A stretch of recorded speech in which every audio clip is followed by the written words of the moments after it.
彩铃，黑角玉一趟。别想让我给你当。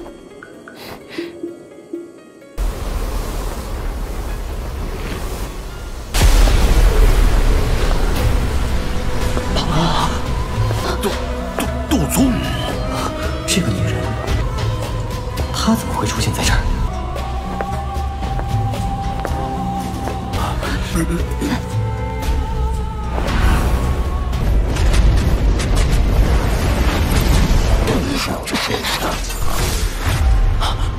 没想到，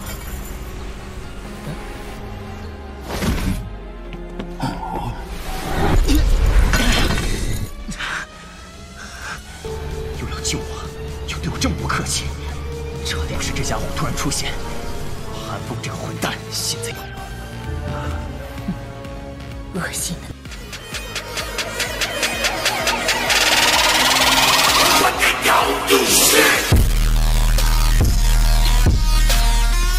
Ekspresi Cheng Yao telah berubah sangat buruk ketika dia mendengar kata-kata Elder Chihuo.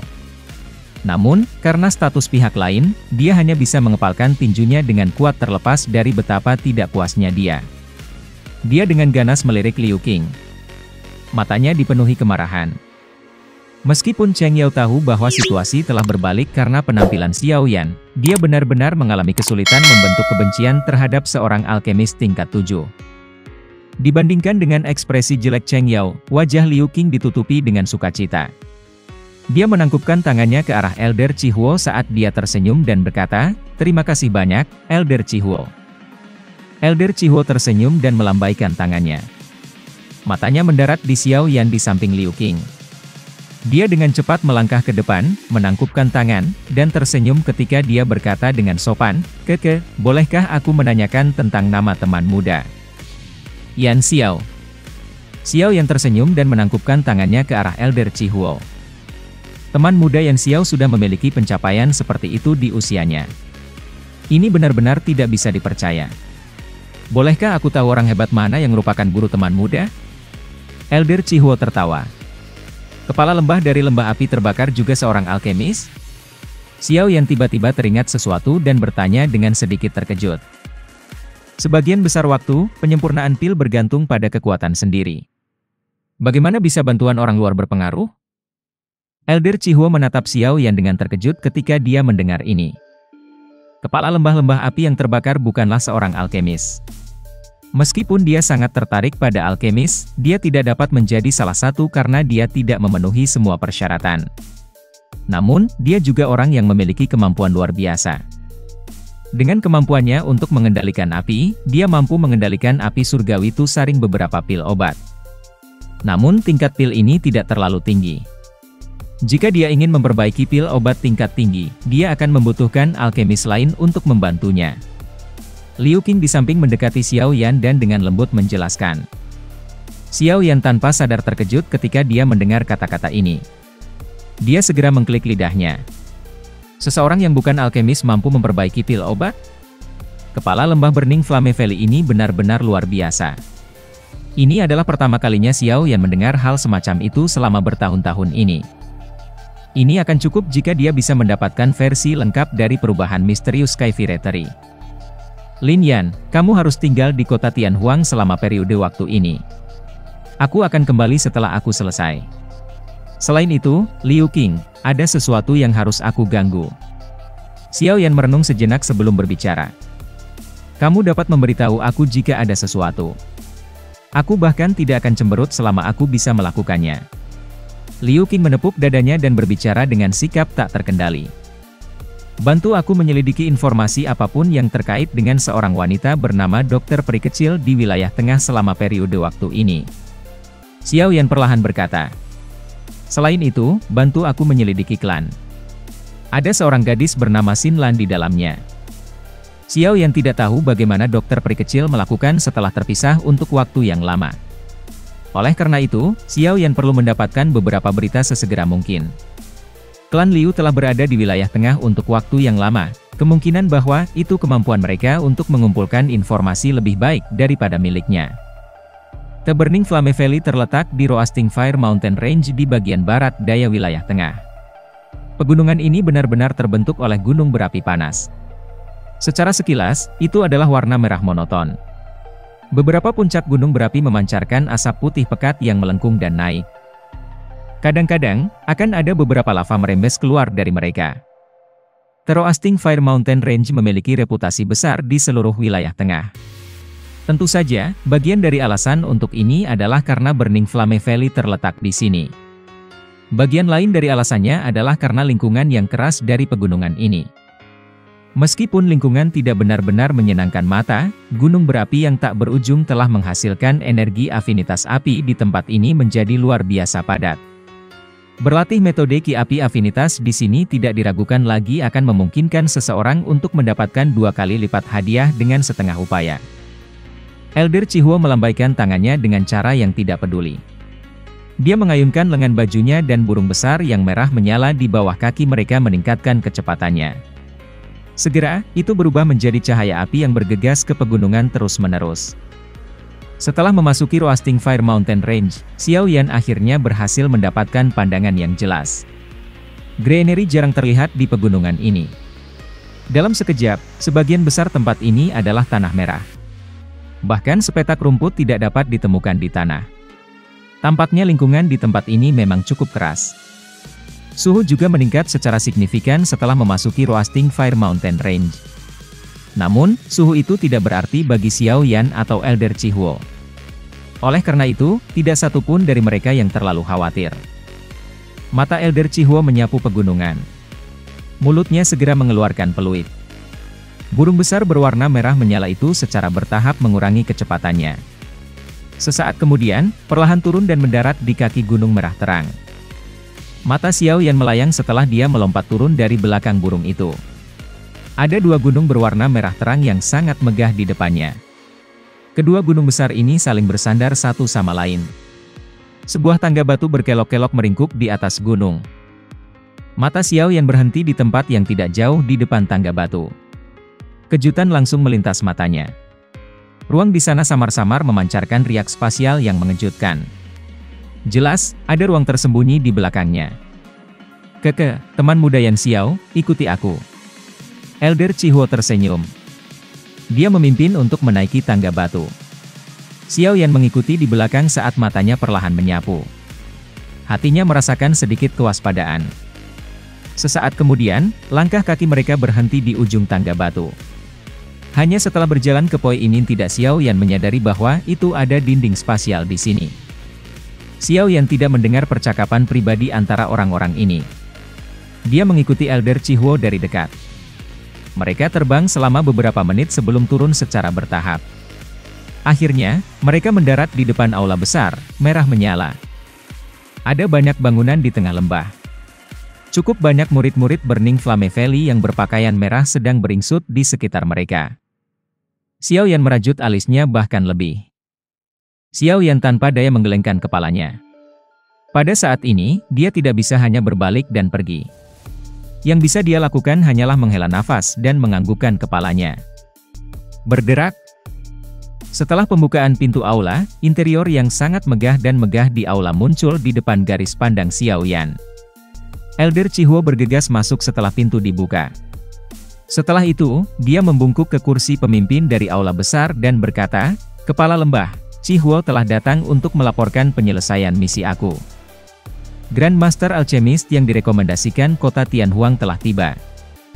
Pada saat ini, ada sekitar 10 sosok yang duduk di dalam aula besar. Sebagian besar dari mereka mengenakan jubah alchemist. Dari penampilan mereka, sudah jelas bahwa itu mereka cukup tua. Wajah mereka acuh tak acuh. 10 ditambah alchemist di aula, yang memiliki reputasi di wilayah tengah, sedikit mengernyit ketika mendengar cara ceramah oleh Elder Chihuo.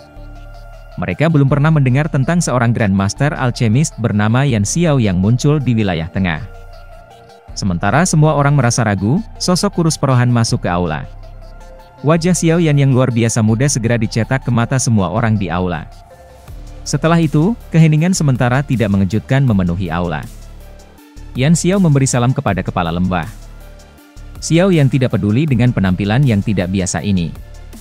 Matanya melompat ke arah lelaki tua berambut merah di kursi pemimpin di aula. Xiao Yan samar-samar merasakan tekanan samar ketika dia memasuki aula. Sumber tekanan ini berasal dari pria tua kurus yang tidak tampak menakutkan. Pria tua berambut merah itu juga terkejut ketika dia melihat Xiao Yan.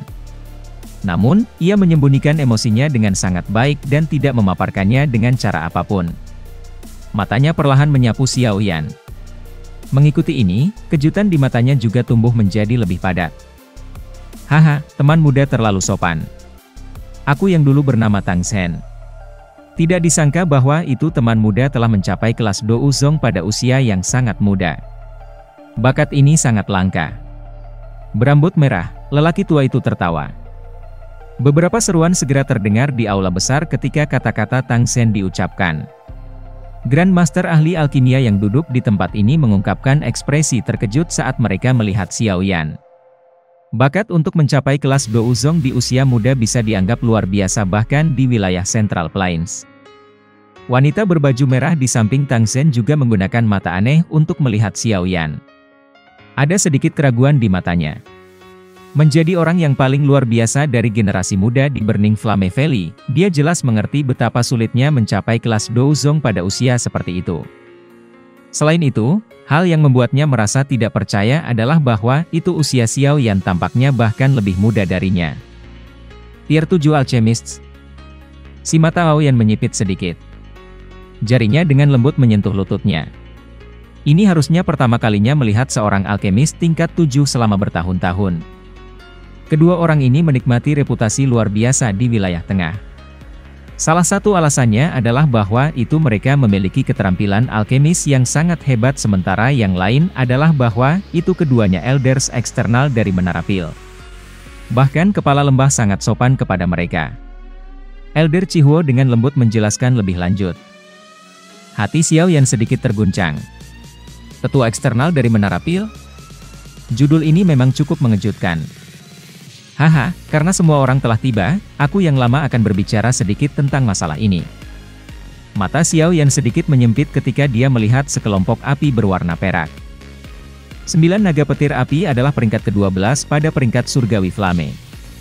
Tidak ada yang hadir yang tidak menyadari kekuatan api ini. Selain itu, dengan kekuatan yang tak terbayangkan Tang Zhen, kekuatan spiritual seseorang biasa kemungkinan akan dibakar ke dalam ketiadaan setelah kontak dengannya. Meskipun kekuatan spiritual dari mereka di sini tidak lemah, mereka tidak dapat bertahan menghadapi ujian semacam itu. Kata-kata Tang Ying telah menyebabkan aula besar menjadi jauh lebih tenang setelah mereka berbicara. Para alkemis yang dipenuhi dengan keangkuhan sebelumnya semuanya meremukkan leher mereka. Tak satu pun dari mereka berani mengatakan apa-apa. Dua tetua eksternal dari Pil Tower merenung sejenak sebelum perlahan mengucapkan, "Valley Chief Tang, kita semua menyadari betapa kuatnya 9 naga petir api. Ada kekuatan naga yang berkumpul di api surgawi. Oleh karena itu, ia memiliki efek mujizat yang mengejutkan jiwa seseorang. Sepertinya hampir tidak ada orang yang mampu menggunakan kekuatan spiritual seseorang untuk menanggungnya." Tang Zhen tersenyum ketika mendengar ini. Dia berkata, "Grandmaster Huan, tolong yakinlah bahwa itu aku yang lama mengetahui batas aku tentang hal ini. Aku tidak akan membiarkan siapapun terluka. Selama seseorang mampu bertahan selama 10 menit dalam 9 naga petir api, salah satu akan dianggap telah berlalu. Setelah semua, orang yang membantu aku harus memiliki kemampuan untuk menahan 9 naga petir api. Kalau tidak, dia hanya akan berakhir dengan cedera." Mata Tang Zhen menyapu aula besar setelah mengatakan ini. Mengaum. Begitu teriakan naga terdengar, 9 naga api dalam api berwarna perak segera bergegas. Mengerang. Kekuatan spiritual Hua Chen dimusnahkan di bawah suhu yang menakutkan dari 9 naga petir api saat api merah dalam menghilang. Tubuhnya bergetar saat kakinya mengambil beberapa langkah mundur. Ekspresinya sedikit pucat. Itu memang layak menjadi api surgawi. Hua Chen tersenyum pahit dan menggelengkan kepalanya setelah menstabilkan tubuhnya. Dia menghela nafas dan kembali ke kursinya dengan ekspresi pahit. Api binatang, yang ia banggakan, bahkan tidak memiliki kemampuan sedikit pun untuk menahan 9 naga petir api ini. Beberapa Grandmaster ulama hadir tanpa sadar mengubah ekspresi mereka ketika mereka melihat bahwa itu Hua Chen bahkan tidak mampu bertahan bahkan 1 menit. Ada beberapa alkemis lain yang tidak membeli pikiran itu dan mencobanya setelah Hua Chen. Namun, mereka semua tidak mampu menahan robek dan menggigit 9 naga api. Tidak satu pun dari mereka bisa bertahan selama 10 menit. Orang tua yang disebut Grandmaster Mo, yang telah mengolok-olok Xiao Yan sebelumnya, ada di antara mereka. Tang Zhen mungkin tidak mengungkapkan emosi apapun di wajahnya, tapi hatinya menghela nafas dengan sedikit kekecewaan ketika melihat para alkemis gagal satu demi satu. Sepertinya dia hanya bisa menguji jika kedua tetua luar dari Menara Pil bisa mencapai target yang dia inginkan. Grandmaster alkemis lain gagal sekali lagi. TL, ini Xiao bukan Xiao Yan. Api milik Grandmaster Xiao ini tidak sekuat rekannya. Dari cara Xiao Yan melihatnya, itu hanya bisa dianggap sebagai api binatang tingkat menengah ke atas. Sepertinya dia tidak akan bisa bertahan selama 10 menit dengan menggunakan api binatang jenis ini untuk bertarung dengan 9 naga petir api.